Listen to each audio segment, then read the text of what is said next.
हर एक जीवित व्यक्ति की लाइफ में 3 रिस्क होती है। उन 3 रिस्क को कैसे मैनेज करना, कैसे प्रोटेक्ट करना, आज के इस वीडियो में हम जानने वाले हैं वो 3 रिस्क कौन सी हैं और उनको कैसे प्रोटेक्ट करना है। आपने अभी तक हमारे चैनल को सब्सक्राइब नहीं किया तो सब्सक्राइब कर लें, क्योंकि आपको मालूम है हमारा मिशन है इंडिया को फाइनेंशियल लिबरेटी बनाना। तो आप हमारे उस मिशन में जुट के हमारा साथ दे सकते हैं। आइए चलते हैं।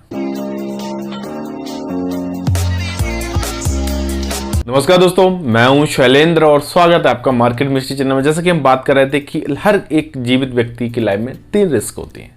वो 3 रिस्क कौन सी हैं और उनको प्रोटेक्ट कैसे करना है, यानी उन रिस्क से हम कैसे बच सकते हैं और कैसे हम सावधानी रख सकते हैं, क्या क्या कारण है, क्या क्या चीज़ें हमें करनी रहेंगी जिससे हम उन रिस्क से बच सकते हैं। देखिए, हर एक इंसान अगर जीवित है तो अपने खाने कमाने के लिए जॉब भी करता है या बिजनेस भी करता है, बाहर भी जाता है, सारी चीज़ें, और अपने जीवन के लिए आगे और सारी चीज़ मेहनत करता है।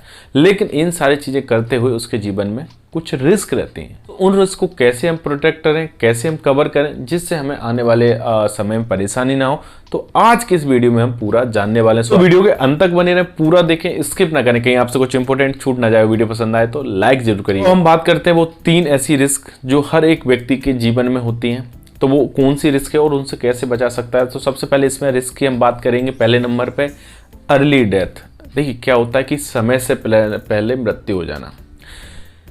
कई बार आप देखते हैं आजकल तो काफ़ी चल रहा है कि यंग एज में भी लोगों को हार्ट अटैक आ जाता है। कभी कुछ चीज़ों से, कभी आपने बहुत सारे देखे हुए कम उम्र के लोगों के साथ ऐसी कैजुअलिटी होते हुए। कई लोग समय से पहले चले जाते हैं। तो एक इस तरीके का डेथ है। मान लीजिए आप घर के अर्निंग मेंबर हैं और आप पे बहुत सारे लोगों की डिपेंडेंसी है और ऐसे में कुछ हो जाता है आपको, तो आप कैसे अपने परिवार को प्रोटेक्ट करेंगे।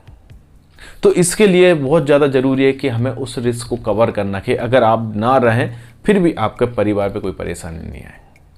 इस तरीके की रिस्क हमारे जीवन में बनी रहती है अर्ली डेथ की, क्योंकि बहुत सारे एग्जांपल हैं, आपने देखे होंगे कि कम उम्र 24-25 साल के लोगों को भी हार्ट अटैक आ जाता है, या बहुत सारी ऐसी चीज़ें हैं जो हो जाती हैं, बहुत सारी ऐसी बीमारियां हो जाती हैं जिस कारण कैजुअलिटी हो जाती है, डेथ हो जाती है और हमारा परिवार को फिर सफ़र करना पड़ता है। अगर आप घर के अर्निंग मेंबर हैं और आपसे घर चलता है तो आपको सबसे पहले क्या करना है, इस रिस्क को कवर करने के लिए, प्रोटेक्ट करने के लिए आपको कराना चाहिए टर्म इंश्योरेंस। टर्म इंश्योरेंस में एक बढ़िया अच्छा खासा अमाउंट मिल जाता है। आप 50 लाख का भी करवा सकते हैं, 1 करोड़ का, 1.5 करोड़, दो भी, कितना भी आपकी एज के अकॉर्डिंग। अगर कम एज में इसको कराएंगे तो प्रीमियम कम रहेगा और वो हमेशा उतना ही प्रीमियम रहने वाला है।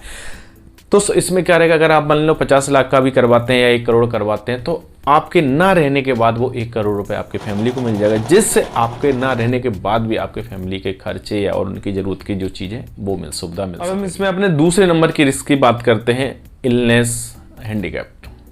ठीक, क्या होता है कि अगर हम जीवित हैं तो बहुत सारी बीमारियां भी लगेंगी, हम हॉस्पिटलाइज भी होंगे। तो आजकल आपने देखे हॉस्पिटल में जाने का खर्चा कोई कम नहीं है। आपने कोविड के समय में देखा होगा, एवरेज खर्चे की बात करें तो 3-4 लाख रुपए का था। अगर गूगल भी करेंगे आप तो आप देखोगे कि एवरेज खर्च 3 से 4 लाख रुपए निकल गया था। यानी आपको 3 से 4 लाख रुपए तो आपके पास हमेशा होना चाहिए, अगर कोई इमरजेंसी आ जाए, कुछ बीमारी आ जाए तो आपके पास। लेकिन आज के समय में भाग दौड़ भरी ज़िंदगी में हम इतना सेव नहीं कर पाते। तो ऐसे में हमें क्या करना होगा, अपना बीमारी को कवर करने के लिए, यानी हमें जो समय पर हमें बीमार होती है, हमारे परिवार को कुछ हो जाता है, बीमारी हो जाती है कोई भी, जिसके इलाज के लिए एक भारी भरकम पैसा लगता है, वो हमें कहीं से मिल जाए, तो उसके लिए हमें क्या कराना होगा, ये रिस्क को कवर करने के लिए हमें हेल्थ इंश्योरेंस लेना चाहिए। क्योंकि हेल्थ इंश्योरेंस क्या होता है कि आपके फैमिली, आप अपने बच्चे, अपने परिवार, अपने माता पिता को भी कवर कर सकते हैं। तो इसमें क्या हुआ कि अगर किसी कारण, किसी बीमारी की वजह से आपको हॉस्पिटलाइज होना भी पड़ा, हॉस्पिटल भर्ती भी होना पड़ा, तो आपको टेंशन नहीं है।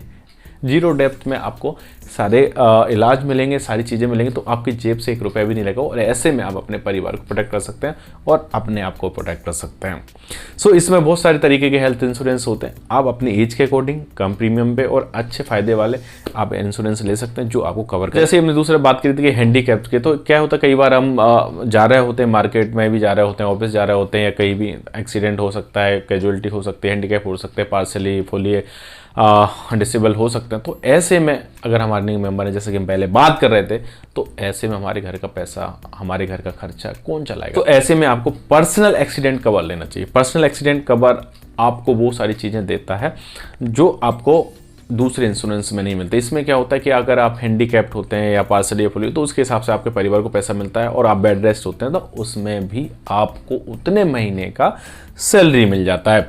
तो ये 2 इंश्योरेंस अगर आपको करा लेना चाहिए, क्योंकि अगर हम जीवित रहते हैं तो इस तरीके का रिस्क हमेशा बना रहता है। और अब हम इसमें तीसरी और आखिरी रिस्क की बात करेंगे, लाइव लॉन्ग, यानी अगर लंबा जीवन। देखिए, एक लंबा जीवन जीना भी एक तरीके का रिस्क है। कैसे रिस्क है?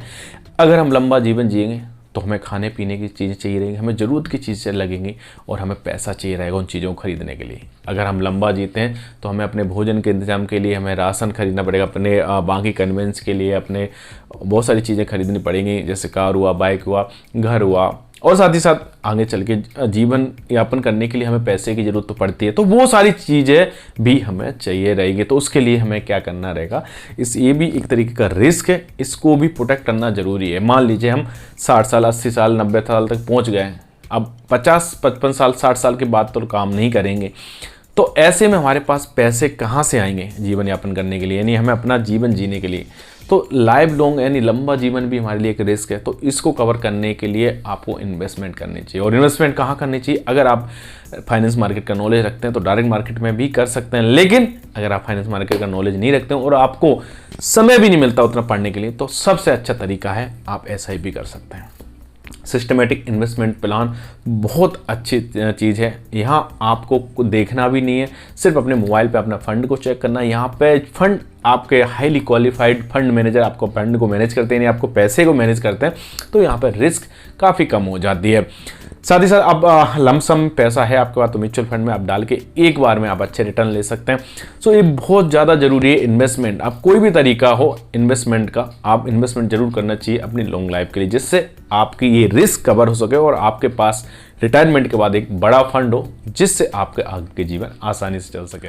सो ओवरऑल अगर हम बात करें तो ये 3 मेजर रिस्क हैं, हर एक जीवित व्यक्ति की लाइफ में रहती है और इसको इग्नोर बिल्कुल भी नहीं करना चाहिए। अगर आप इसको इग्नोर करेंगे तो ये आगे चल के बहुत बड़ी परेशानी खड़ी कर सकते हैं। साथ ही साथ अगर आपको कोई भी इंश्योरेंस चाहिए हो या कोई भी म्यूचुअल फंड आपको अगर करवाना हो चाहिए हो तो आप हमें नीचे कमेंट में लिख सकते हैं, हम आपको कॉन्टेक्ट करेंगे। हमारे इंस्टाग्राम पर अपनी डिटेल शेयर कर सकते हैं, हम जरूर कॉन्टेक्ट करेंगे। सो उम्मीद करता हूँ आज के वीडियो आपको पसंद आया हो, अच्छा लगा हो। अच्छा लगा तो अपने दोस्तों परिजनों में शेयर करें और उन लोगों को जरूर शेयर करें जिनको इन 3 रिस्क के बारे में नहीं पता है, जिन्होंने अभी तक इन्वेस्टमेंट स्टार्ट नहीं करी है, उन लोगों को जरूर भेजें जिससे उन्हें पता चला है। इन्वेस्टमेंट और फाइनेंस की जानकारी के लिए हमारे चैनल को सब्सक्राइब करें। सो मिलते हैं नेक्स्ट वीडियो में, तब तक के लिए नमस्कार, जय हिंद।